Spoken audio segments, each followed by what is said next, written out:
I'm Robin Proctor. I'm the Medical Director for Professional Practice in Clinical Radiology at the Royal College of Radiologists. This event this evening builds on the Radiology Equity and Allyship in Practice, so the REAP series that was very successful last year, and we're coming back this autumn with a series of webinars. Tonight we've got two parts, so we're looking first at anti-discrimination practice, and we've got Tista Chakravarti-Garnan from the GMC joining us, who I'll introduce in a second. And then after that, one of my colleagues within the college, Dr. Kaiser Malik, is talking about psychological safety. This is one session. There are two others. We'll put some links in the chat. So if you haven't already found out when they are, and you'd like to join us to look at sexual safety in the workplace, or how to create a more neurodiverse, neuro-inclusive department, forgive me, then we'll put that in the chat later on. We're planning to record this evening's session, and we'll have two speakers with some Q&A after each speaker. So that's the preamble. Welcome once again. And Tista, I've worked with for a number of years. We were just reflecting that I think we last saw each other at one of the BAPIO, British Association of Physicians of Indian Origin conferences a few years ago. Both have interests in this area of work. And I'll let Tista introduce her role within the GMC and hand on to her now. Thank you very much.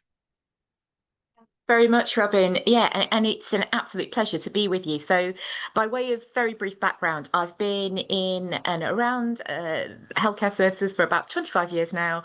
I started off by working in SARC, Sexual Assault Referral Centres. I still do a bit of on-call there. And at the GMC, where I joined 15-ish years ago, my role is national engagement and strategic delivery, which I'll explain a bit more about in just a moment. But it was the work at SARC that got me interested in how, when we're not supported as professionals, when systems don't speak with each other, then clearly it impacts our well-being, and our clients, as we call them in SARC, also fall through the gap. So I guess patients more broadly. So that got me really interested in supporting colleagues on the ground and also system working. And that's why I joined the GMC. And my role now, I work, as Robin's actually alluded to, I work very closely with a number of membership organisations such as BAPIO, such as the Working Party on Sexual Misconduct in Surgery, predominantly diaspora organisations, but as I say, more broadly as well. And that means that I frequently, and actually, given my role in SARC, I frequently see the impact of discrimination on colleagues.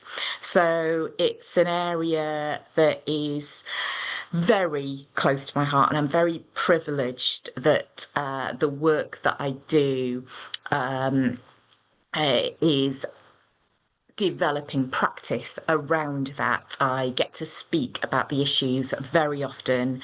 I'm contributing to a medical textbook with Elsevier on anti-racism in medicine. So yeah, it's the perfect topic for me, and thank you very much for inviting me to speak about it tonight. So we've got about 25 minutes or so. So clearly the focus is going to be more around our thinking in this space and the work that we're doing.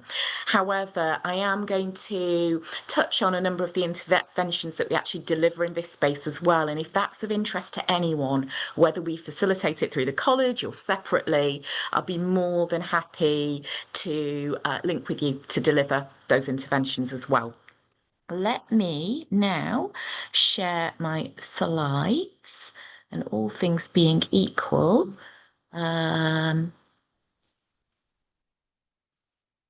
you should now be able to see my screen.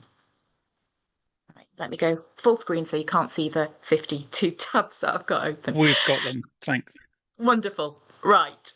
So to start with the title, I guess, the paradigm shift and anti-discrimination. What do I mean by that? Well, I think for too long we've been in a place in society where we say discrimination is bad, don't do it. And as my 17-year-old would say, that's really obvious, like duh. And where we actually need to be in society is somewhere where we are actively seeking out, actively tackling, and actively preventing discrimination. So, thusly wise, that paradigm shift to anti-discrimination. And I suppose, to start exploring this, start thinking about the impacts, I want to start with a story. So meet Anika. Anika is a new locally employed doctor at your place of work, and you bump into her in the corridor, and she is clearly upset. And you try and explore with her what's happened, what's wrong with her, why she's upset, and she tries to minimize it. She tries to dismiss it, but she eventually says, "Look, it's just I'm overthinking it, but something's just happened. I've just been reprimanded for staying late, but it upset me because just now a white male colleague, was praised as being conscientious for staying late, and I thought I was doing exactly the same thing, whereas I was told I'm managing my time poorly and don't be putting in an exception report, etc." So say she tries to minimize it, and you can see that there is more to it. So you explore a little more. And she says, "Look, I've just had a really bad day. Earlier on the wards, she had a to-do with a nurse colleague who said to her, why aren't you mucking in?" And Anika explained, and I should say Anika is a new IMG led who's only been here a couple of months. And Anika explained, I was waiting for direction from the reg. I was always taught to wait for instructions on what to do. And her colleague said to her, "That is not how we're taught to do things here," and walked off in a bit of an apparent huff. You sit her down, have more of a chat, and you discover that she's feeling really excluded. She's never invited for group socials. She feels very much like an outsider. You assumed that perhaps she was quite quiet, but no, she wants to be involved, but isn't included. And the straw on the camel's back, as it were, is that she put in for leave when she successfully secured the post eons ago, and has just been told that her leave is going to be refused. So now she's not going to be able to go to her sister's wedding in Kenya. So that's Anika's story. And now I have questions for you. So could I ask you, if you've got your mobiles handy, could you go on to menti.com for me, please? And I tested it earlier, but I'm going to test it again. And just pop in that code.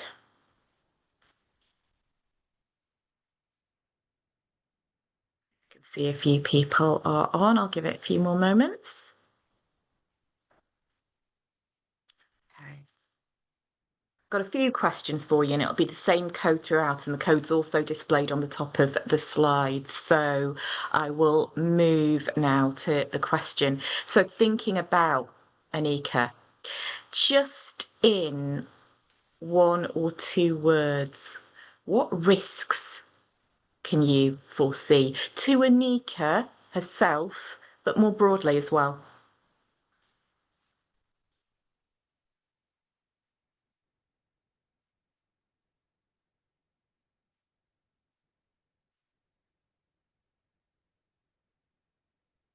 Yeah, absolutely.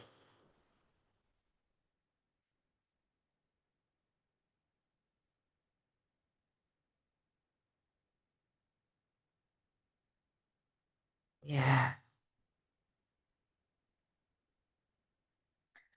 Yeah. So a lot of people highlighting that well-being issue, the burnout. And as we know, that although morally that is a harm that is significant and something we need to prevent in itself, but of course that can lead to patient harm. being unsafe. A lot of people have put that. But I'm glad that someone's also noted that disengagement, demotivation, withdrawing, leaving, I think it's practice. Yeah. Yeah, absolutely. So there's a direct risk to Anika, there's a direct risk potentially to patients, but also you're going to want to stay in an environment where you are treated this way. And the thing is, we have known for years, absolutely years, that this happens and that these are risk factors, and that there are protective factors that can be put in place to prevent this kind of harm. This is from Fair to Refer, a report that we commissioned from Diana Walligan and Roger Klein back in 2019, and this is about disproportionate referral. However, many of the themes match exactly to differential attainment as well. And if you have a look at Kath Wolf's work on that, you'll see that the factors, the protective factors, etc., are the same. And that means we have known for absolutely ages what protective factors can be put in place to prevent these harms. Now, prevention starts with the standards. Clearly, the standards are not a panacea. I'm not saying that just because there are words on a page, things will magically happen. There is an implementation piece around that as well. However, the standards are really, really important. And I do want to highlight GMP 24 as part of this because there has been a seismic shift, which I think gives us a real lever for change because the words now, the duties there back you up in this space. And the other reason that I think that GMP is a good lever for change is because doctors have always created, going back millennia, doctors have always created and embraced standards. And those standards, good standards, stand the test of time, whether we are looking at Eastern medicine or Western medicine, whether it's Imhotep Papyrus, Jawarikas Samhita, Hippocrates, whatever we're looking at. You look at those standards now, so many of them still are what we would recognise today. And that excerpt that's been translated there is from Hippocrates, because apparently the Jawarikas Samhita is far too hard to transliterate as well as translate. But that excerpt there is essentially talking about confidentiality a couple of millennia ago. Yet we now see that as absolutely a norm. And if you fast forward a few centuries and look at Paracelsus, who was writing standards for surgeons, he drew heavily on Hippocrates. And again, all of what we see on this slide here makes absolute sense today. I will tolerate but not excuse the sexism just because this was 16th century, but it makes sense. Now, I don't know if anyone knows what Paracelsus went on to say. I'll let you scan that. These things don't make so much sense today. And the point of this slide, beyond injecting a bit of levity into your presentations, particularly if you do undergrad, it's quite helpful. The point of this slide is that the other really important thing to think about with standards is that they evolve with the social contract. They evolve with modern times. And when it came to revising GMP, this is what we were told. This is what colleagues on the ground, and I'm so pleased to harness such a diverse voice from all of those diaspora organisations, Medical Women's Federation, a huge variety of organisations that helped us write the standards. They told us the biggest thing that needed to change was duties around improving culture and around tackling discrimination. So you will see that domain 3 is essentially a screed on those issues. Everything else, evolution, but that is a seismic shift. And as I say, those words there now back you up in doing this work. And as I said as well, Yes, great. We've got those standards now. That's a start of prevention, but the implementation matters as well. So we're doing a great deal of work on the ground, delivering interventions in this space. And clearly, we can't explore all of that today, but I just want to show you a few snippets. So one of the things that we've done is work with organisations to develop case-based discussion, video scenarios on experiences that colleagues are subject to. And then we use those for full workshops to explore how we apply the standards, how we be the active bystander, how we demonstrate allyship, all of those things in detail. But I'm going to just show you a video scenario that we've developed on racism. We have ones on misogyny, on sexual misconduct, on common experiences that so many IMGs have, on cultural communication, all whole array of things. But given the time that we have today, I've just picked one. So this is Dr. Banerjee's story.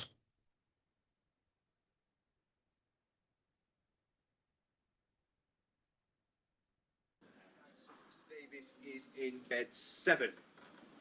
See you later, Dr. Ban. Dr. Ban? Yeah, they can't say my name. What, Banerjee? I know. I know.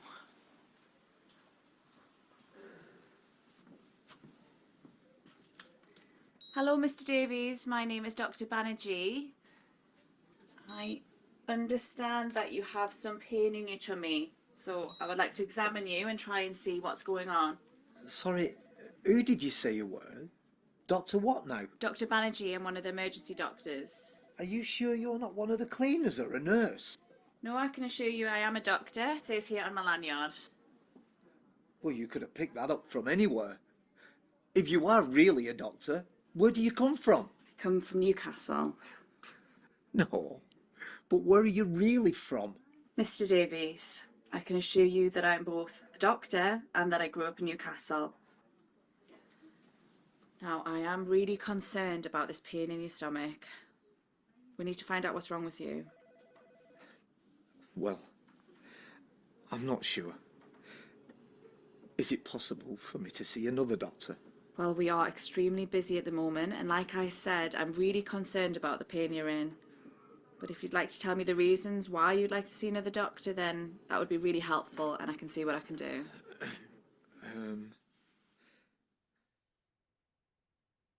She does such a good job of not doing much more than rolling her eyes, but yeah. This is not the first time something like this has happened to me. It's really difficult to manage because I know I have to be respectful to patients and make sure that their care is my priority, but this kind of thing, it's hard. I know that Mr. Davies is only questioning whether I'm a doctor because of the colour of my skin, and it's really offensive when people don't believe me when I say that I come from the UK. The NHS and Trust have zero tolerance policies on racism, but it happens all the time. That's why I asked Mr. Davies to explain why you wanted to see another doctor, but sometimes I just want to challenge patients head on when they behave like this, but I'm not sure that I should. It really affects me. It's why I brush off the little things like people not being able to say my name. At least they're friendly. It still gets to me, to be honest, but it's nothing like the really horrible stuff I get. In my old hospital, one of the nurses said I always smell of curry. I mean, I don't even eat curry. And of course, patients like Mr. Davies. Anyway, another tough day and it's only 10 o'clock. Can't tell you how cathartic it was writing that. But yeah, these are the experiences that we hear about so frequently. And I wrote that from a second generation lens, but as you will be aware, I'm sure, or indeed have lived experience of, these factors are also compounded for IMG colleagues. So my next question for you, in your place of work, what do you think that overt racism from the patient, if she raised that, would that be treated seriously? She doesn't know what she should be doing. She doesn't know what she's allowed to do. She should know. She should be imbued with that confidence. But clearly her organisation hasn't done that. But yeah, what do you think? If she did feel able to raise it in your workplace? Yeah. Yeah, and the split that we're seeing here in sort of large rooms when we're in this, of course, this is not academically robust. I'm talking about when we speak at conferences and things like that. And of course, demographics and all of that vary. But the split is usually the vast majority, 80% plus, feel that overt racism, if raised, would be taken seriously. Now, she also talks about the little things, and your mileage may vary, and that's absolutely fine. But for me personally, I would find it, or I do find it much more difficult when it's my colleague.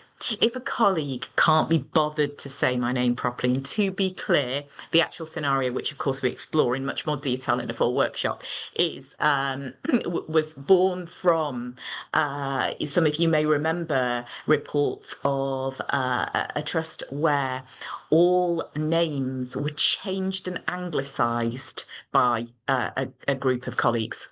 So they would not say non-Western names. They refuse. So it wasn't that they can't because it's, I don't know, difficult to pronounce or something, but that they actually refused. So in Dr. Banish's case, her colleague is refusing to say her name properly. And something like that affects me much more because, you know, I deserve that respect in my workplace when my colleagues can say name. When it's a patient, I find it less psychologically difficult, and usually I know that I've got the backup there. So with that in mind, that microaggression of a colleague refusing to say her name, would that be taken seriously? No, I'm not saying that her colleague should be like struck off, but would someone, if she's tried having a conversation and it's not worked, would someone sit down with him and say, look, this isn't good enough? So this is really positive in terms of the 4 responses that I've got here that are saying, yes, it would be. Because I have to say, usually the vast majority, it's changing now. But yeah, in large conference rooms, that the vast majority feel that microaggressions would not be taken seriously.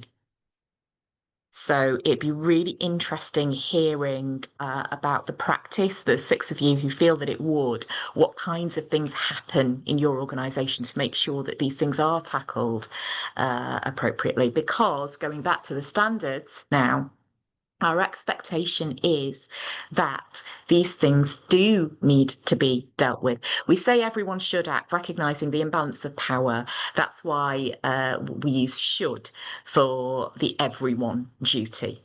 So her colleague who witnessed this, he should act, but it could be, as I say, there are power dynamics and various other things that prevent that. But he could at least be doing things like checking in, and we list a variety of things within the standards that could be done there.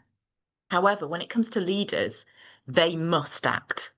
So that kind of scenario, the one that was reported widely about this particular trust that were anglicising names, leaders now it's enshrined in paragraph 59 that leaders must act on these things. And that's why I say that standards are there to back you up.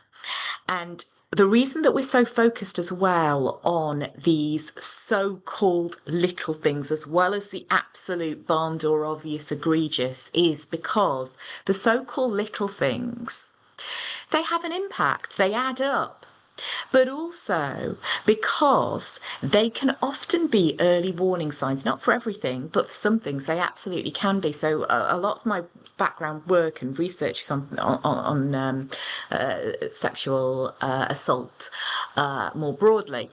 And there is, going back decades, there's a plethora of research that clearly demonstrates that whilst not all sexual harassment escalates, nearly all escalated sexual misconduct has antecedents. Yeah.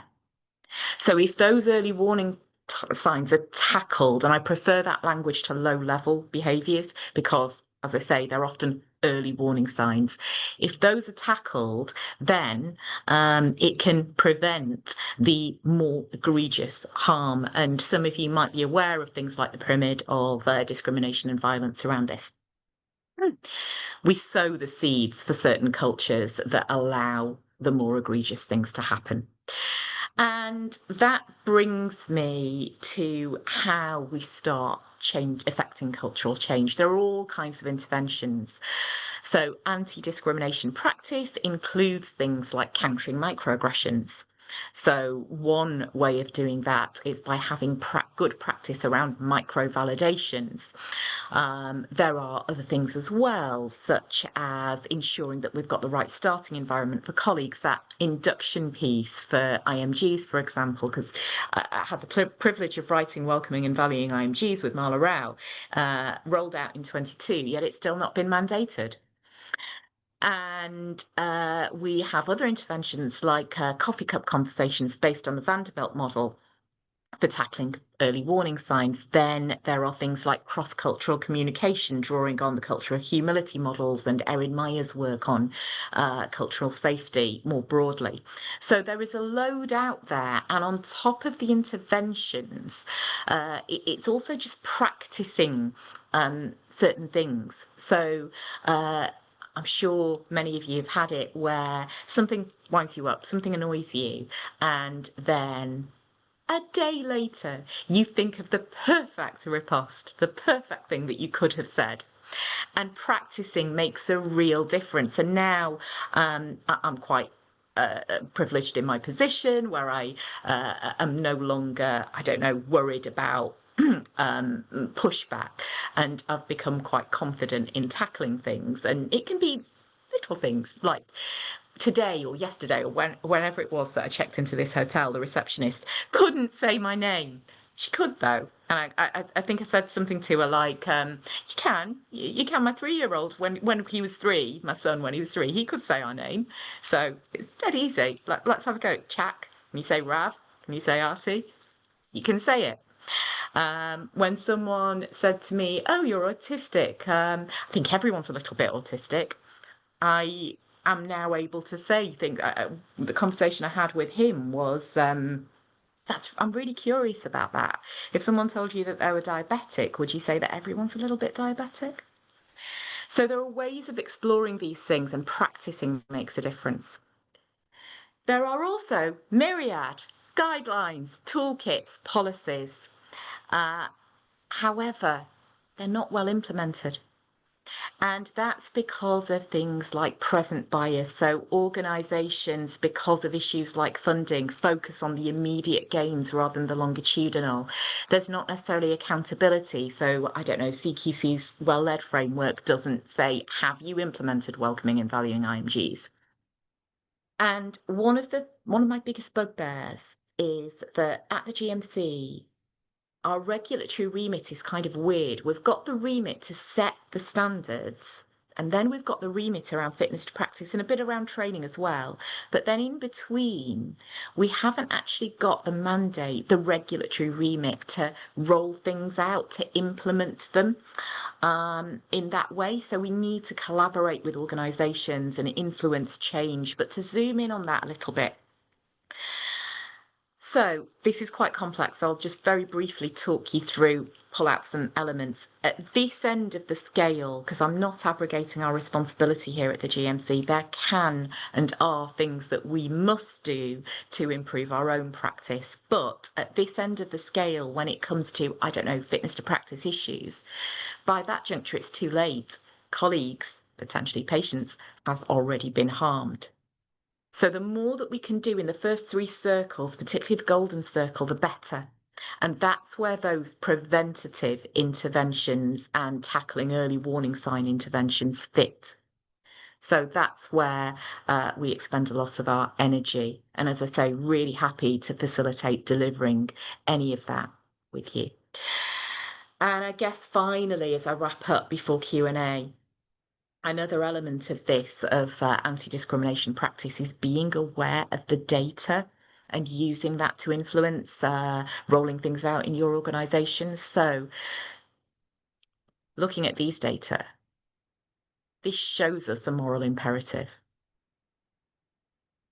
This is, call it what it is, systemic racism, systemic faith-based discrimination.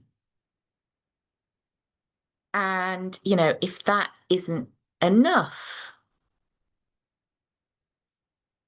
then there's the lived experience. These are all real examples, and this is unfortunately a slide that I can update very frequently with all of the other examples that are here on the ground. And this is happening to colleagues day in, day out in our organisations. It's unacceptable. So be aware of the stories, as well as Bola Owolabi says, stories are data with soul. So be aware of what's happening to people. And then if that's not enough of an argument, there's a productivity angle as well. So when we are subject to bullying and harassment, these are some of the impacts. As you highlighted, actually, when you were thinking of the risks based on Anika's story. Now, I don't want to stop it on a negative note entirely, because there is good news that the Golden Circle interventions work. That's, you know, proven. And a lot of organisations are doing work in this space. My issue is that it's in pockets. But if we work together, then I tend to be glass half full, and I have seen a lot of positive changes. I just need it to be systemised and normalised. So, so yes, interventions work. We are seeing disproportionate referrals narrowing, and they will be eliminated. The trend is looking that way within the next couple of years completely. So that's terrific, because if I was speaking with you a few years ago, we were far from that space. So these interventions do make a difference. We just need to work together to actually get them implemented. Thank you very much. I will stop there. Any questions? Esther, thank you very much. I put a comment in chat at the beginning inviting questions. So if colleagues on the call want to ask any questions, we've probably got a few too many people to go orally to people, but we can take typed questions anonymously if anyone wants to pop them in. I had a couple of queries for you, if that's all right while we do that. Golden circle theory. Do you want to, some people will be familiar with it. I think it comes from Simon Sinek's work, I think. But do you want to run through that? And someone else has also picked up that we might be familiar with the concept of microaggressions, but I don't think it would do us harm to go back through what a microaggression is, and the concept of microvalidations as well would be really helpful to explore, please. Absolutely. So starting off with Golden Circle, I have to say that what I am referring to in the presentation is more a visual thing rather than the theory around Golden Circle and virtuous circles and things like that. So it is literally just that those interventions make a real difference in preventing harm. But on the micro-validations point, I can expand on that much more. But starting with microaggressions, as you say, these are, there's a great video, actually, if you look it up. I think, what is it? It's microaggressions. It's analogous to stings or bees or something like that, but there's a video around it. I can find the link and share it later. There's a clean version and a slightly sweary version, watch the one that you prefer. But Oh, I've just opened Google and found how microaggressions are like mosquito bites, but it might yes, be the NS it might be the sweary one. non-safe Yeah, for work version. So I'm not going to yeah, click on it and share it with everyone. yeah, But if you want to have a Google and have a look, everyone, then there's yeah. something there. Okay. Absolutely. But it's those things like refusing to pronounce names or making one thing that used to do my head in when I had a Saturday job. I worked with a colleague called Yasmin, who was of South Asian heritage, and people continually mixed me and Yasmin up. We look nothing like each other. Nothing like each other. That is a microaggression. Making assumptions, the so-called banter, You things think they like that. have to be deliberate? No, they absolutely don't. And this is why it is important to, depending on the specific situation, but it's important to approach things with curiosity. And it's still, nonetheless, an uncomfortable. I had one of these conversations very recently. It can still be a really uncomfortable conversation, but you open by saying that this might be a bit uncomfortable, but let's talk about this. We have a real zinger of a question to get to. So can we come on to microvalidations briefly and then move on to that? Micro-validations are the ways that we might counter these, not necessarily in response to a micro-validation, but more in creating the culture. So micro-validations are things like, for example, we're often in scenarios where we see certain colleagues aren't given the same voice in meetings. So deliberately calling on them, deliberately saying something that I often do these days as well, because it used to frustrate me when I was younger and less confident, was, you know, when someone else, usually a senior male colleague, repeats a point and then gets a credit for it. So one thing that I often do in meetings is say things like, Rabina's point there were, I really like the way that she expressed that, but you're absolutely right, Clive. But I just want to acknowledge that what Rabina was saying was really positive. So I deliberately do things like that. It could be things like, I think it's really important to pronounce names properly, and we've got a new cohort here, so let's go through everyone's names and make sure that we're saying them right. So that's what macro validations are. But they need a bit of practice They do. to do properly. Yeah. Yeah. Great. I'm not sure if you can see the chat. If we were difficult patient in way of communication or respect, do we have the right to ask another colleague to see him or her? I guess that cuts many ways, but if you want to take us through that, that'd be helpful. In short, yes. And there is terrific guidance. So we've got advice pages. We've got a hub. So we've got a racism hub. We've got sexual misconduct hub.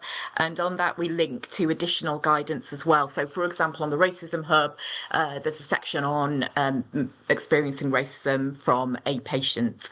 And then that will link to things like what you can do in terms of ending your professional relationship with a patient. It links to BMA guidance. We worked with them on that issue, and that goes into more detail because you might be in emergency.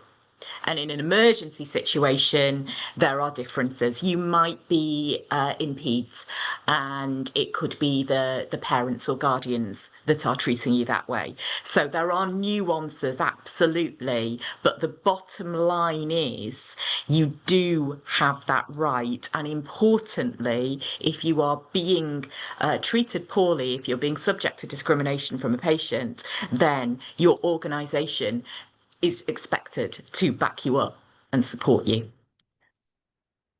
Right. And I mean, it's interesting when you put up the Mentimeter slides on that. You know, we did get a roughly 80-20 split, give or take, but the bit that we didn't see is we got the equivalent of 3-1, not sure, because actually there could be some tech issues of why individual people can't answer. But I wonder if what you get if you had the "I'm not confident of what would happen" box. Yeah, that's a very good point. Yeah. Because I don't know if that chimes with other people, that some of the questions are, it would be lovely to think that, yes, I would get back up if I was in that situation, or I'm sure that would come. But I'm not certain that would always be the case. No, you're right. Yeah. Mm. How do we change that? We talk about it. We make it, we systemize and normalize it. Sorry, that's become my sort of current phrase at the moment.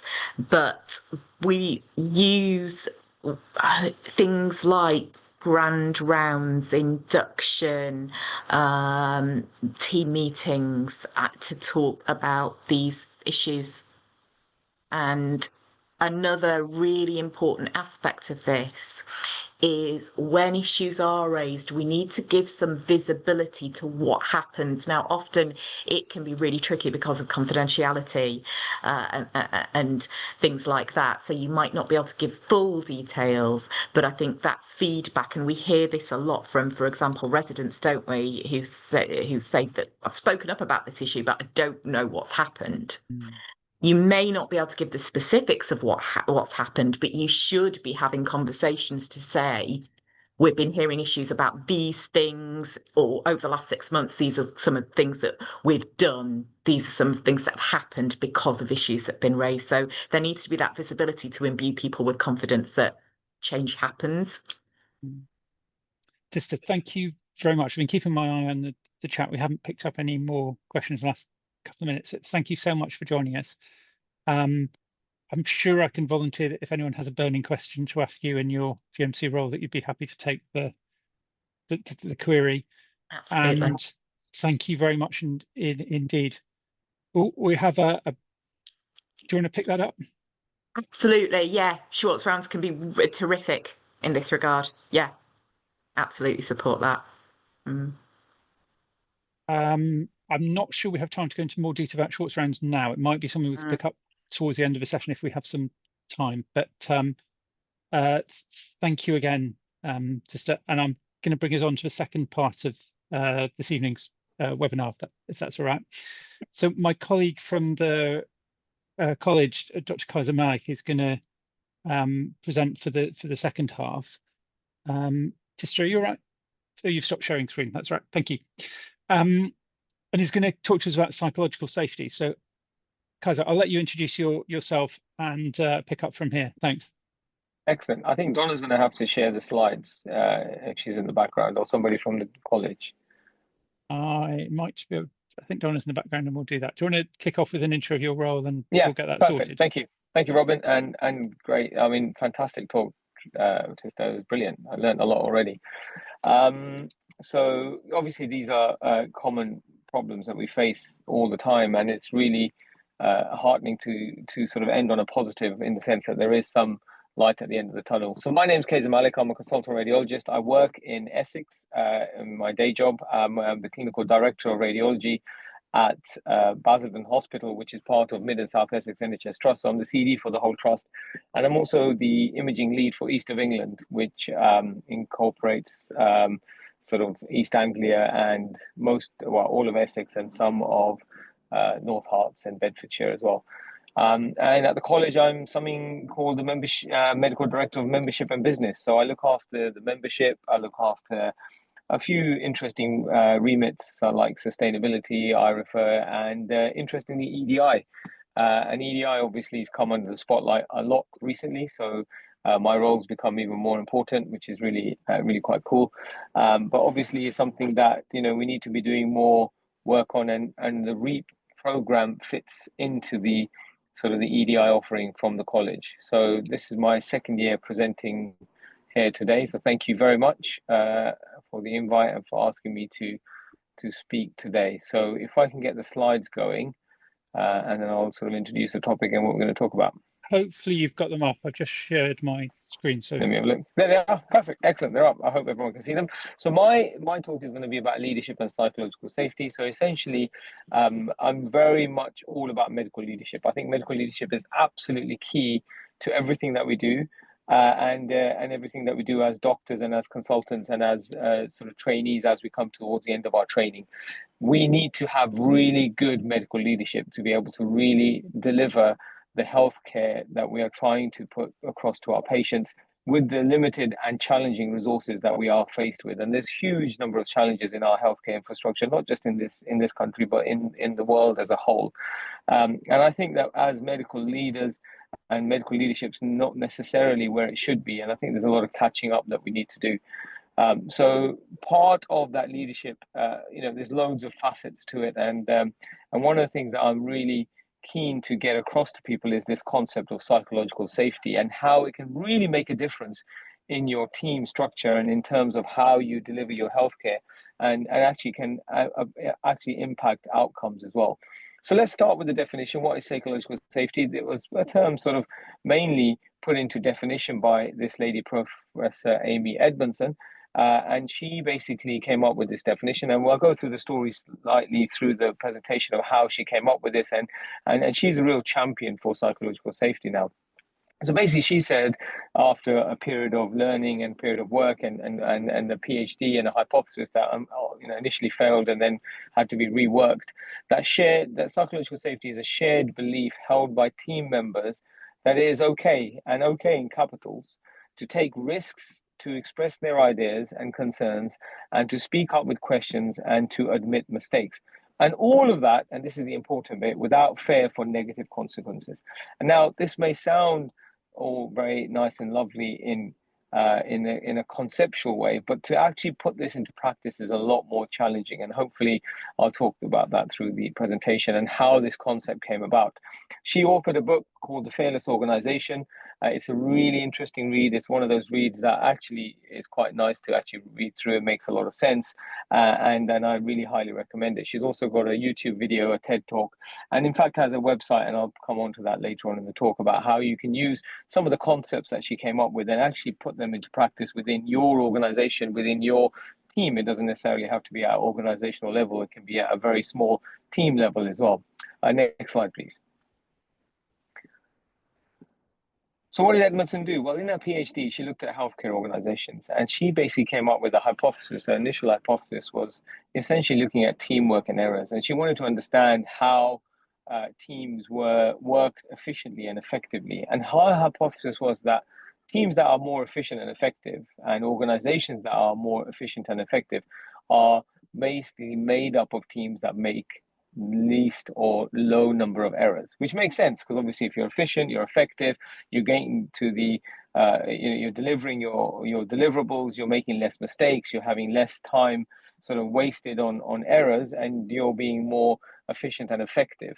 However, when she started looking at healthcare organizations and started doing the data collection, in fact the converse started to come to the front when she started looking and gathering that data. And in fact, it transpired that the better teams, or the ones that were deemed to be better, were actually making more errors. And she found that quite confusing at the beginning when she first started her research. So she came up with a new hypothesis and had to sort of scrap that whole idea sort of a year into her PhD, and said, actually, this is not really working, because in fact, the teams that are successful are actually displaying and there's documenting a lot more errors than the teams that are supposedly failing or not doing as well. And her new hypothesis was that actually the better teams are more confident in reporting and recording their errors. So the ones that are not doing so well are actually probably making more errors, or but just not recording them or identifying them, or even reporting them either internally or externally as well. And that's where the team psychological safety concept came about. Next slide, please. So basically, team psychological safety, it talks about a team level trait, and that's really important. It's a team level trait and a team level phenomenon. However, obviously, the impact of that is felt at the individual level. So it's something that you need to foster as a culture across your team. And it's really important, and this is where medical leadership comes in. It's really important and incumbent on the team leaders to foster this environment of psychological safety. Individuals can't do it. An individual will not be able to foster an overarching psychological safe environment if the team and the leadership don't actually bring that into being. And this has to be from top down. So it's one of those concepts that has to come from a real sort of senior level, either within the organization or within the individual team. And I'll come on to how that works. Next slide, please. So why is psychological safety important? Well, there's a number of different reasons. It leads to team members feeling more engaged because they're being motivated, they're being felt that their contributions are actually a matter and they're having an effect. So they speak up and they come up with ideas and then don't have the fear of retribution or the fear of being embarrassed or the fear of sounding silly or being reprimanded for identifying either an error, not necessarily an error, it may be an idea, it doesn't have to be an error. So that psychological safety and that environment allows people to really flourish and to really come up with ideas. And we all know that we learn the most we learn, and we tell our kids this, is that you learn more from your mistakes actually than you do from actually necessarily from your successes. Because when you make a mistake, you identify what you did wrong, and then you learn from that to make sure you don't use that or do that same mistake again, probably in a different environment. It can lead to better decision making as people feel a lot more comfortable voicing their opinions and concerns. So you end up with a diverse range of perspectives being heard and considered when you are coming up with solutions to problems. So if you're coming up with a new way of delivering your healthcare, so for example, in radiology, you may want to identify a different way of delivering your CT capacity or the way you scan patients. And if you have a team that is made up of the radiographers, the receptionists, the consultants, the reporting radiographers, the porters, and everyone has that environment to be able to speak up. And if the porter comes up with an idea that actually could make a huge difference to the actual whole plan that you have in place for increasing your CT throughput, because the porter says, well, actually, you don't realize that when I bring the bed up to the scanner, there's no way for me to park the bed, or the angle that I have to move around takes me X number of minutes to do that, or whatever it might be. It might be a small thing that the porter identifies that actually makes and unlocks that potential capacity that's there. And that porter or that radiographer or that consultant or clinician or trainee or whoever it is needs to be able to feel empowered to be able to bring their idea and the problem that they find from their perspective to the front so that it can be used in the solution finding. And it fosters a culture of continuous learning. And if you look at any successful organization, continuous learning and improvement is almost the key to success. So we never want to reinvent the wheel. What we want to do is improve that wheel as we're going along, as we're doing business as usual, as our challenges are changing all the time. So we know that healthcare changes very quickly. Demands on our service, change from almost day to day, let alone week to week or from year to year. So having a team which is in a psychological safe environment that can come up with ideas on the go without the fear of being, reprimanded or made to feel silly or stupid or wherever it might be, really do well. And there's that iterative continuous improvement that you want to try and get your team to, because then you'll find that you end up making continuous changes. And a lot of the biggest successful organizations around the world have implemented or tried to implement this sort of learning and this sort of behavior in their workforce and in their teams, so that learning can be ongoing process, and it's not something that you have to necessarily step out away from your day job, your daily work to go and do a particular project, for example. The projectification of solutions is not necessarily the best way to come up with an idea or come up with a way of doing something. And it leads to innovation, leads to creativity, resilience, and those sorts of things. So extensive research across a multitude of industries, including healthcare, have demonstrated that it's not who's on the team that matters, but how the team has worked together. And the most important factor of that has been psychological safety. And this is demonstrated and has been written about across the literature around healthcare, around team working and how individuals work in a team environment across all different industries. So there's a lot of work that Google have done on this, not necessarily my favorite company in the world, but they have some really good data around how to put this in place. And obviously it's a very highly successful company.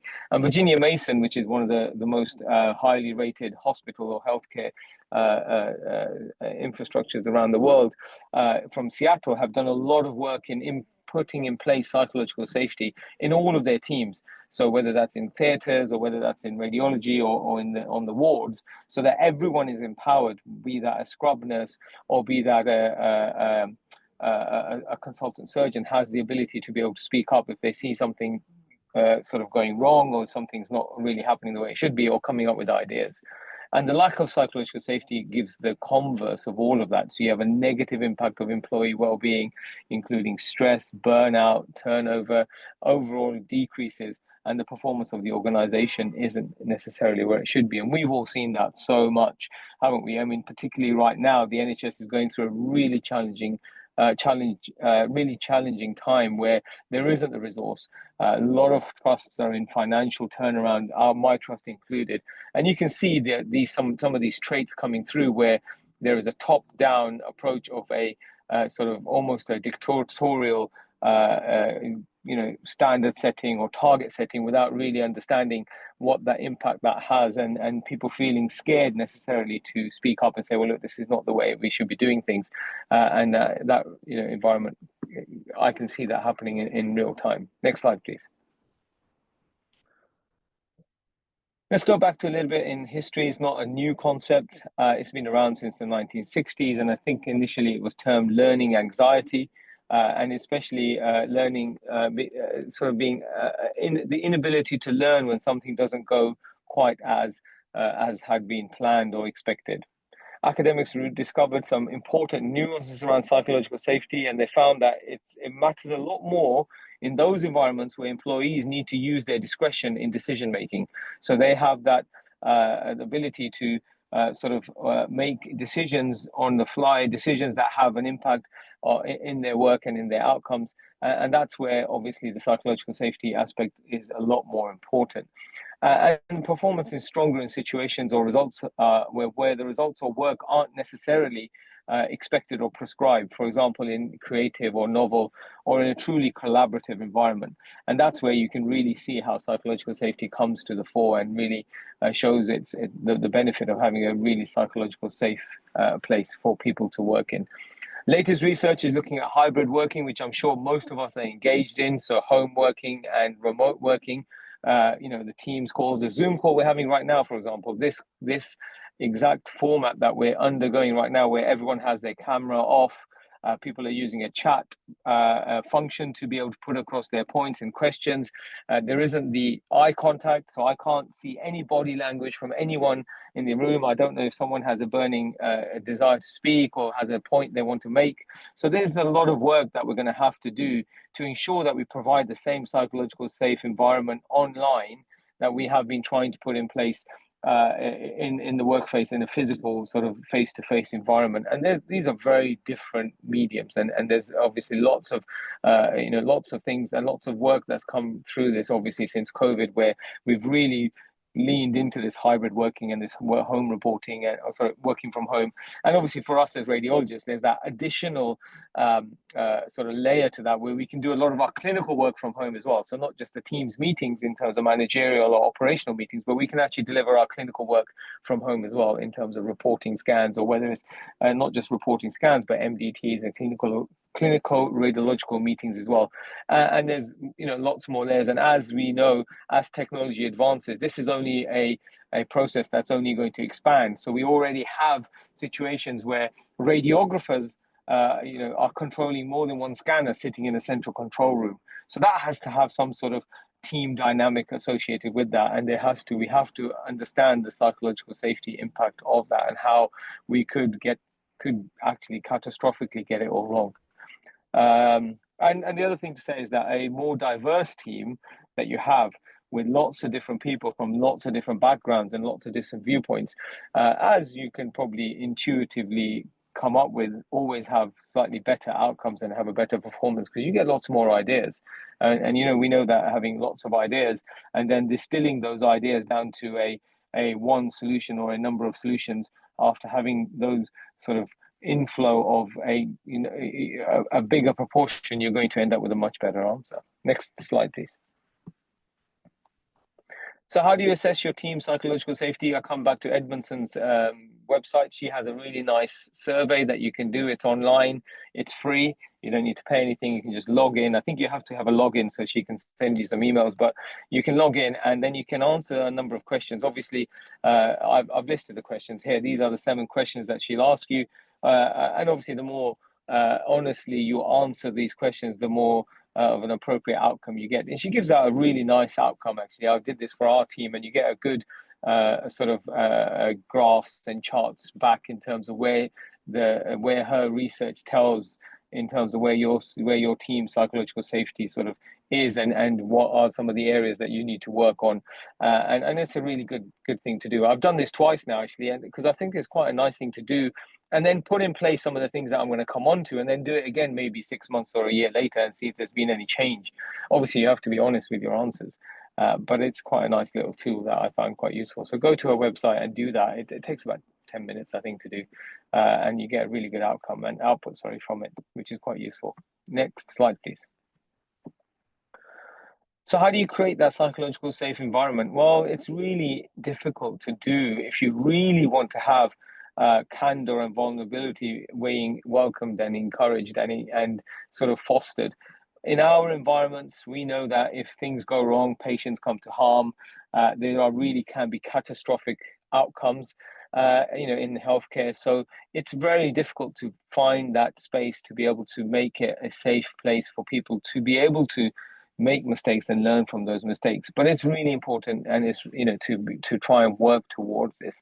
So before you can go ahead and put in place some changes, you need to understand what your usual status quo is. And the usual status quo for people is that they want to hold back ideas. They're reluctant to ask questions, and they shy away from disagreeing with the authority, whatever that might be. No one wants to look ignorant, no one wants to look incompetent, no one wants to be intrusive, and nobody wants to be negative. So, it's very easy not to ask the question or not to engage, because you don't want to have any of these happening. And in a Teams meeting environment, for example, it's very easy. How many Teams meetings have we all attended where we've not said a thing? Though we may have come up with a number of ideas or a number of comments that we may have wanted to say, but we haven't pressed that raise your hand button because we thought, oh, everyone's going to think I'm silly or stupid, or I'm being intrusive, or I'm delaying the meeting, or the meeting's going to go on and I don't want to overrun because everybody will get annoyed with me, or I'm asking a really silly question. How many times do people say, I'm sorry to ask a really silly question? I mean, that should never be a phrase, because there never is a silly question. So those are some of the things that we need to understand happen, and we need to identify those and try and weed those out. However, all of this is quite easily managed, actually, with a few interventions. Next slide, please. So if you don't, So if you don't want to look ignorant, don't ask any questions. If you don't want to look incompetent, don't admit to weakness or mistakes. If you don't want to look intrusive, don't offer any ideas. And if you don't want to look negative, don't critique the status quo. And you can just get on with your life, and nothing will change, and everything will just carry on as it is. And there will never be any improvement or any kind of performance enhancement. And as time goes on, your team will become more and more ineffective and inefficient as obviously time passes. Next slide, please. So if we break this down, we want to basically create an environment where we manage impressions. So there is an opportunity for people to learn. So we overcome this fear. So we don't want to have this fear of all of those things that I just mentioned. How do we do that? Well, we establish clear norms and expectations. We make sure that we provide an environment that is predictable, so that if somebody does come up with an idea, they're not going to be shot down. They should know that that's what's going to happen. That should be a predictable outcome. If they raise their hand, they will be called upon. If a number of people raise their hand, then the chairperson will go in order to make sure that each person gets to say their comment, gets the equal amount of time to be able to say what they need to say. And if it's in a face-to-face environment, that the chair or the person who's running the lecture or running the meeting or running the program identifies people all around the room and brings everyone into that, and there's fairness around that. We encourage open communication so that no idea is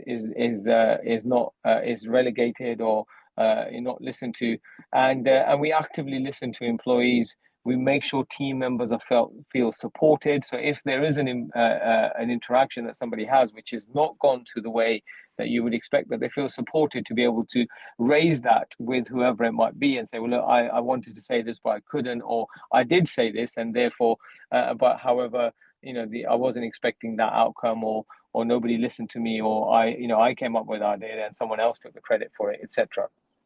And showing appreciation and humility is really important. So, being humble and humility, particularly as a leader, is really important to be able to bring that level, and that, you know, not just humility for the sake of humility. You need to have honest humility that is genuine, because if you have a humility for the sake of it, people see through that straight away. You've got to have that genuine humbleness and genuine humility to be able to bring everyone in and admit to your own mistakes if there are any, which obviously we all know we have lots of mistakes and errors that we do. Next slide, please. So I'll give you some specific tactics. I'm just a little bit conscious of time. I think we do have a bit more time. That's fine. We have some specific tactics. So make clear that team members' voices matter. You have to override the instinct to stay silent by setting the stage for people to speak up.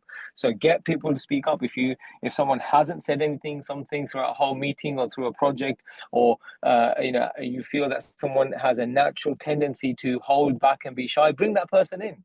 Bring them in a gentle way. You don't have to say, "Oh, what do you think?" You can say, "Oh, you know, we spoke about this, so and so. You mentioned to me earlier in the corridor this. What do you think about that? Do you want to expand on that for the rest of the group?" And everyone's opinions matters, obviously, and demonstrate impact on outcomes about how they actually make a difference. So if someone comes up with an idea that you put in place, then positive reinforcement to that person and say, "You know, something, that was a really good idea that you had, and look, we've put it in place, and look at the impact it's having. Suddenly our performance is so much better," or "Look, we're making less errors," or "Look at that way we're capturing this data point," or "Patients are much happier," or "That was such a great idea you had." So that positive reinforcement makes a huge difference, and that doesn't necessarily have to be an open forum. That can be an email from your clinical leader, from you as a leader, in the sense that you could just drop an email and say, "Great idea. As you can see, implemented, doing really well. Excellent. Just a bit of feedback." And we all love to receive that feedback, and it really enthuses us to be able to say, "Well, look, next time I'm going to come up with another idea because I'll get another email to say it was good," and that feedback really helps. Next slide, please. Admit your own fallibility. I mentioned it slightly earlier, and I think it's really important as a leader to own up to mistakes. That really demonstrates a sense of learning, and it demonstrates that you are mature enough to be able to understand that we all make mistakes and nobody is infallible, and having the ability to be able to say, "Well, look, I did make a mistake, or I got that wrong, and so got it right," or that sort of vulnerability really is an empowering trait to be able to have, that really gives the rest of the team a lot of empowerment to be able to sort of share that vulnerability with you. And then they will also feel that they can then open up as well, and they can also be vulnerable in that way, particularly if the clinical leader or the person in charge is showing vulnerability.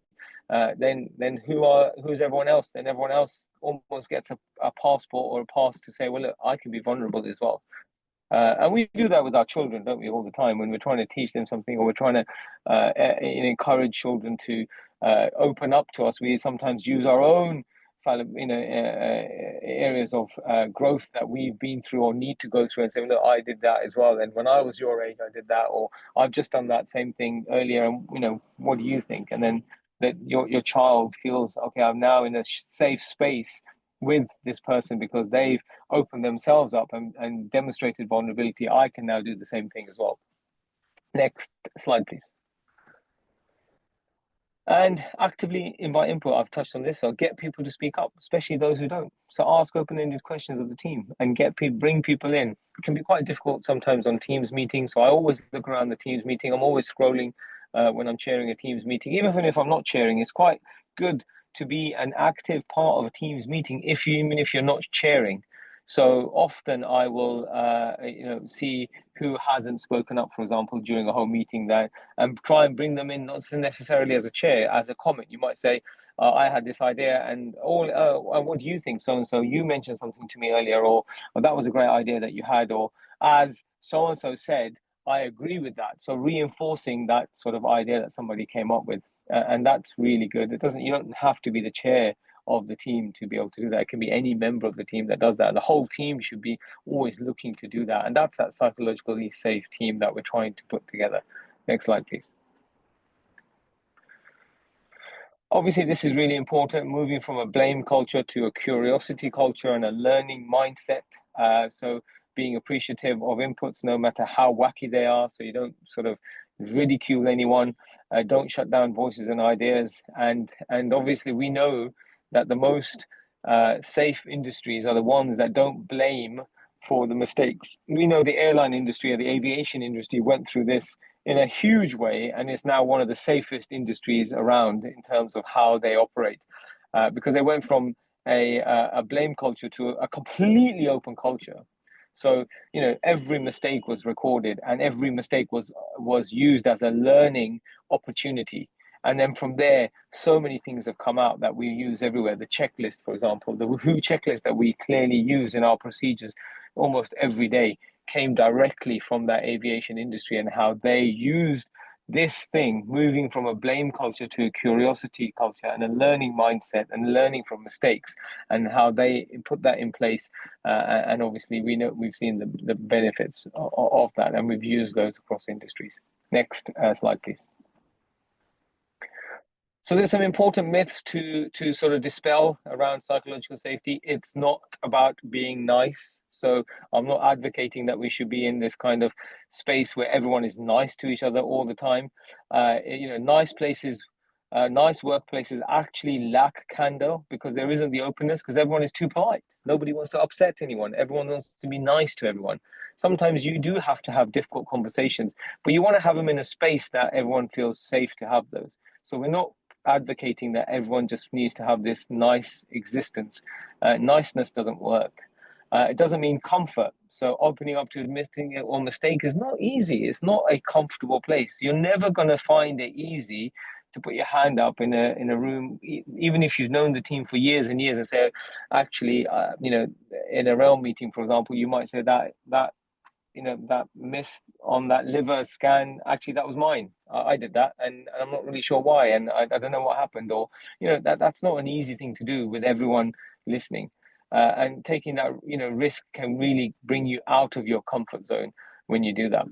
It's not a personality trait. So sometimes we say, oh, because some of the things you think you mistake that actually an extrovert is more likely to speak up rather than an introvert.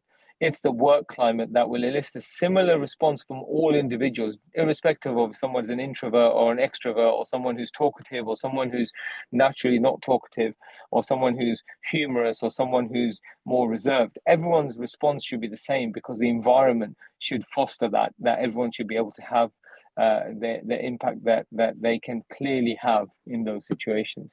And it's not at the expense of performance. We know that. We know putting in place psychological safety, in fact, is completely the opposite. You get a much better outcome if you have a psychological safe workplace. Next slide, please.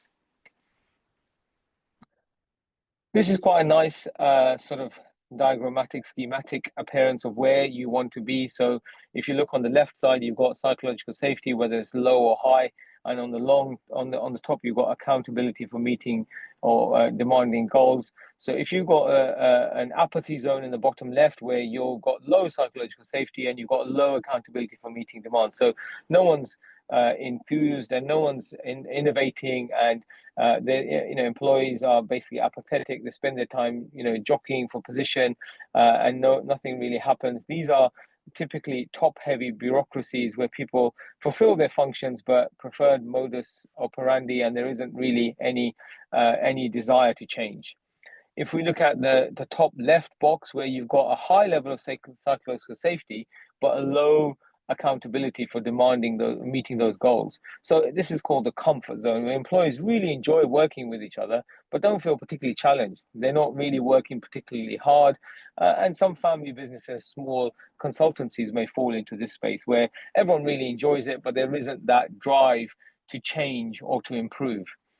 Bottom right is the anxiety zone, where you've got very low psychological safety, but you've got huge demands in terms of goals and deliverables.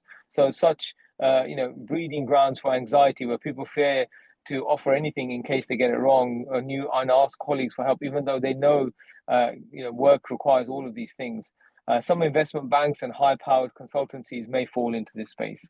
And then you've got the top right, where you really want to be, the learning zone. This is the panacea. This is the area where the magic happens, and how the focus is on collaboration. So you've got high level of psychological safety. People are enthused and empowered to really work at the highest level of their license and to be not afraid of making mistakes. And then there is a huge, obviously, an accountability for meeting demands as well. So the two things go hand in hand.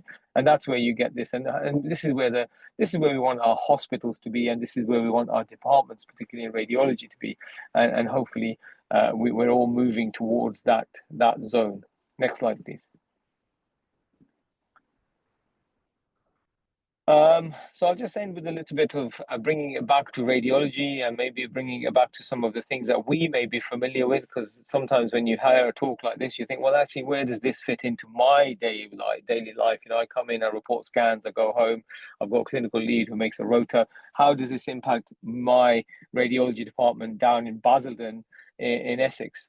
Well, you know, there's a lot of things that psychological safety has already put in place. So we all will have and should have freedom to speak up champions. Every trust needs to have this now, and you should know who that is. So there is a person that you can go to and speak up if you're facing an issue, if there's a problem, if there's an idea you have that you're not being listened to, or any of the things that the previous speaker spoke about. A duty of candor obviously is absolute part and parcel of everything that we do. We know now that patients have a right to understand when things went wrong, what went wrong, why it went wrong, and what's going to happen, and the investigation around that. Realm meetings are obviously are an amazing innovation in terms of something that the college have put together, but it's not something that came again just straight away, you know, without any kind of iterative process. We all know they were called discrepancy meetings, where you know, meetings were, I think they used to be called mistake meetings or morbidity meetings, and then you've got discrepancy meetings. And now, if you look at Realm, which stands for Radiology Events and Learning Meeting, so it's not about mistakes. There's no mistake in the whole name itself, and it's about events and radiology and how we learn from those. So anonymized meetings where you don't know whose mistake or what you're looking at. All of the imaging is anonymized, and there's conveners, and there's a specific Realm protocol of how these meetings should be put together and convened. We all have governance structures that we're fully aware of, clinical incidents and SIs, and how those are investigated. We've got a new system now. Some of you may have seen PSERF meetings or PSERF investigations, and trying to really take that blame culture out of this. You know, one of the worst things that we sometimes find is when there is an incident or a DATEX that gets declared an SI, and then you feel, oh my God, I've got an SI against my name, I'm going to have to put in my appraisal, or I'm going to have to answer some really difficult questions. Yes, you may do, and it may be a mistake that, you know, out of human error or something that you did that did lead to a serious outcome for a patient. But I think you know, it's hard, but we want to try and move those SIs and clinical incident, you know, investigations into a space where you are not going to feel happy about it, but you'll feel comfortable enough that it's going to be a fair process, it's going to be open, and there's going to be a huge amount of learning that comes from that, and we're all going to learn, and we're going to have this safe learning environment charter. Training leaders in these concepts is really challenging, especially around culture change. Culture change is the hardest thing that we try and do in radiology, in healthcare at all, whether that's adopting new technology or whether adopting a new way of doing things. Changing people and the way people have worked or work is really hard. Leveling up the hierarchical structure in healthcare is obviously quite difficult to do as well. And we know we have lots and lots of advanced practice in radiology, particularly. So we have sonographers who are doing consultant work. We have reporting radiographers. We have senior managers. So we have lots of mixed practice across our speciality. And that really helps with providing a myriad of responses to that. There are some barriers. I know I've put GMC in there, and the previous speaker was from the GMC, but I think the GMC has got a lot of improving to do. Having said that, they have got a lot better. But you know, having those, you know, the fear of being investigated is something that can be quite difficult. Existing norms and litigation obviously can be quite a challenge to some of these things that I've talked about, and we know that we're becoming more and more litigious society, and people are finding themselves in those processes more and more often. Next slide, please. In terms of our radiology journey, in terms of MSc, which is Mid and South Essex, well, I did the survey, so that was one thing I did, and then we've always had a number of things, and some of the things I've put in place recently. So we've always fostered innovation. It's been really important. So we had home reporting way before COVID came about, you know, maybe 4 or 5 years before COVID. And we've got a real culture of education. So some of you may know DKT, Dr. Khan's teaching, that comes from Basildon Hospital. We've got RRF, which is Radiology Residence Forum, which Dr. Imran Saeed runs from MSc Radiology. Imran Lasker, who runs a big online following and does a lot of online teaching as well. So we've always had that culture of education. Equality and diversity is at the core of what we do in terms of our workforce, and we have tried to really put in place some hybrid working and push the boundary slightly. We did go over the top, so we ended up in a problem where we had too much hybrid working and not enough on-the-ground staff, and trainees suffered as a result of that. So we had to come back and reinvent that wheel, which was quite difficult to do, because once you come up with a solution that works really well for the individuals, not necessarily for the system, then pulling that back is really hard. And we've always had, I've tried to demonstrate as much fallibility as I can in my leadership of the department and some of the key leaders that we've got, obviously in terms of the clinical lead and the governance leads, and try to provide platforms for all comers. We're trying not to be precious, and we do try and have a team and a family type environment. Not too much of a cozy family. So we're not like a happy family. We're not a nice family necessarily, and not everyone gets on, but then not everyone gets on in your family necessarily. I have siblings that I fight with all the time. So, but we have an environment where we respect each other and really allow people to come to their fore. My last slide is going back to Dr. Amy Edmondson. She has obviously she's a champion of psychological safety. She has a website, and I came across while I was sort of updating this talk that she's actually got a Psychological Safety Day 2025 coming up on the 3rd of December. And I think registration for some of the day is actually free of charge. So it's something that if you're interested in the space, you might want to register for and see. And as you can see, she's got some really good speakers, more than 20 speakers, 4 different tracks. It's interactive. There's some recordings as well. And as I said, some of the day or some of the learning is actually free of charge, and she's got lots of resources on her website. Any questions? I saw a few questions pop up on the chat, but I think thank you very much. I'm going to start by seeing if I was paying attention and demonstrating that I'll be in the learning zone and giving some believing that we're in a psychologically safe space, but being highly demanding to you and challenging whether you should stick your hand up in a realm meeting and say it was my case. I think you probably shouldn't. I've done that. No, you shouldn't. I think that's probably outside of the scope of our guidance. I'll share it, but I divert. But I think that's an idea of just that conversation is something you and I would be very comfortable having, although it's something that actually many people might not be happy to chat with their colleagues about. So I'd say it partly to make the point, and I've shared the guidance in the chat, but partly just as an example of what might feel uncomfortable. But I hope you don't mind me picking on it as a learning zone example. Absolutely, and I've done that specifically for 2 reasons. One, because I'm always trying, demonstrating fallibility, I think is really important. So if the clinical director says, actually, that hemorrhage on that brain that is clear for everyone to see, actually, I missed that. I'm saying I'm not sure that's what we advocate in the realm meeting itself, but I get the point about being willing to be fallible. There is one of the questions to come to you. What's the link between psychological safety and trust?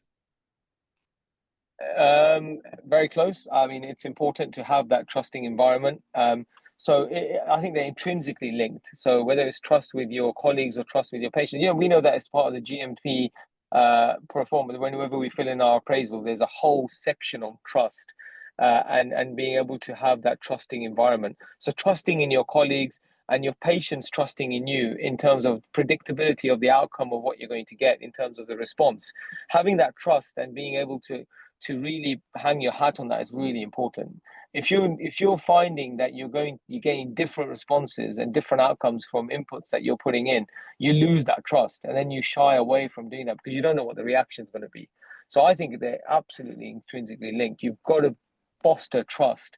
And that comes from team building and lots of other exercises that you can do in terms of how you build your team. Psychological safety, remember, is only one small part of an overarching team. There's leadership qualities, there's qualities around delivering projects, there's lots of other parts of team building and lots of other parts of how you run an effective team.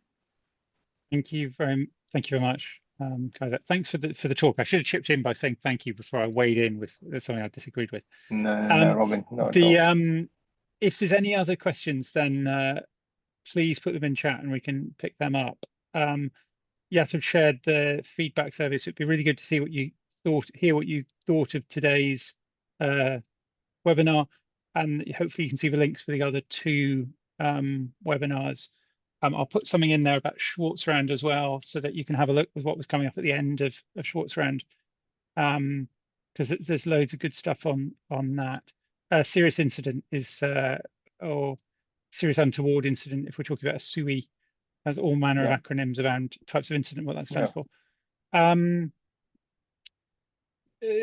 Rachel, I think, Rachel, we should give you credit as being the realm lead for the college. It's not your meeting, so I'm sorry you don't have the forum to mention, but ideally not owning the specific cases in the realm setting is the point I'm wanting to make, yeah. But you're exactly right. Yeah, David's question, the people who pitch up for the training, any kind of training like this, is the people who need it the least. How do you disseminate that to the people who aren't here? Isaac, what would you say to that? I think it's the people who are here who need to take it back. So we need to take it back, and we have those interactions with the rest of the team, don't we? So you're right. It's especially in medical leadership right now, people are not putting their hands up to be medical leaders, but the people who are really need to take that all back to their departments. Whenever we do anything at the college, we always say, take back what you've learned to the rest of the membership. We know that the number of members who engage with us at the college as an institution is small in terms of in terms of the proportion of the overall membership. But we're hoping that small proportion that interact with us will take back all that learning back to the department. So it's that link that we need to have. Evangelism, for want of a better word, from here. Exactly. Yeah, exactly. Cool. Thank you very much indeed. We're coming up to the end of our time. If there's any burning questions, then please put them in chat and we'll cover them. But in summary, thank you very much to Tista. I know she's not with us anymore, but to her, and thank you, Kaiser, for your talk. Thank you. And thank you very much. Brilliant. Please fill in the feedback and have a look at future webinars. Thanks again. Thank you, Robin.